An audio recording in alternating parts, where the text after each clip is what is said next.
So earlier tonight, big news. The Department of Justice announced that the FBI informant at the center of this Uranium One scandal will be permitted now to testify and speak out before Congress. That NDA is lifted. We continue with John Solomon from The Hill, Circa News' Sarah Carter, and the lawyer for this FBI informant, our friend Victoria Tunsing. Also joining us now, Fox News legal analyst Greg Jarrett, who has identified a lot of crimes here. I want to go back to where we were, though. Victoria, your client is saying, just so we're clear, that the president was made aware in 2009 of all of the bribery, all of the kickbacks, all of the extortion, all of the money laundering, and Vladimir Putin's intention to corner the American uranium market. Am I getting that right?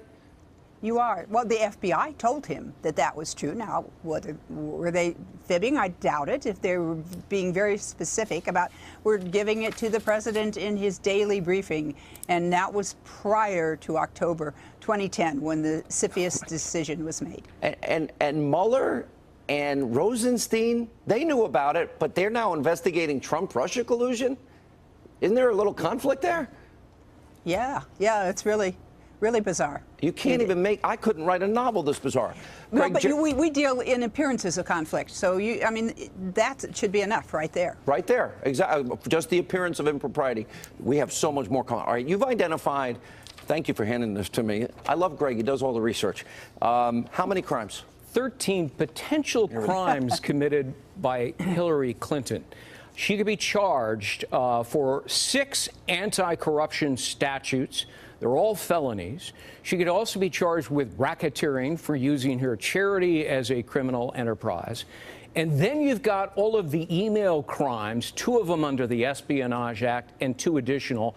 And now this latest dossier information, you can't pay a foreign national relative to a political campaign. And it appears she also, and the DNC, hid it in their disclosure reports, which could also be criminally charged. But let's go to this one issue here. But the fact that they knew that Russia was doing this, and they still signed off on it, and all the money ended back in the Clintons, I don't see, to me, who would ever, just on the face of it, give the hostile nation that the media has been telling us about for a year, and the hostile actor, Vladimir Putin, 20% of our uranium, knowing that his agents are in the United States doing all this. And the Nuclear Regulatory Commission confirmed to the New York Times that huge quantities of yellowcake uranium, the composite dust material that's used for nuclear weapons, left the United States to Canada, where it was then shipped overseas. And so, you know, when I hear Democrats today say, oh, it never left the United States because that was part of the deal that it stay here. Bull. The Nuclear Regulatory Commission says didn't happen. Wow. Let me go back to John Solomon. John, let's talk a little bit. Mueller was the FBI agent. Rosenstein was in charge of this investigation. How did they get, with that conflict, that they knew all this information, and Eric Holder was the head of the Justice Department at the time, and now, of course, we may have President Obama himself knowing all of this.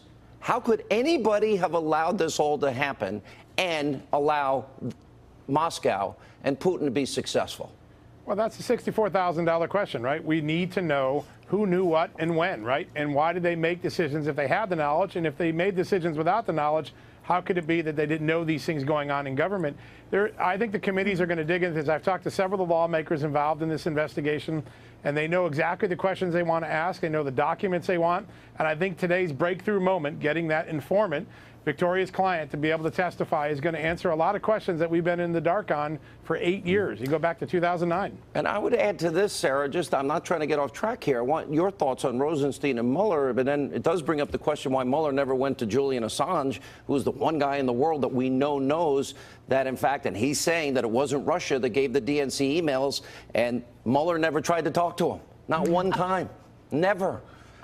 I know. I find that stunning. I find that stunning because that was the person, Julian Assange was the person that received this information. So you would think either way he would want to know what Julian Assange has to say. And I want to get it back over to the other point on the CFIUS and what Greg Jarrett said. Yeah, this yellow cake, you know, was transported overseas, and there's a lot of concern. There's a lot of concern that they weren't able to track it to where it was supposed to go. So I think there's going to be an investigation, an extending investigation that's classified to find out what really happened to some of this uranium.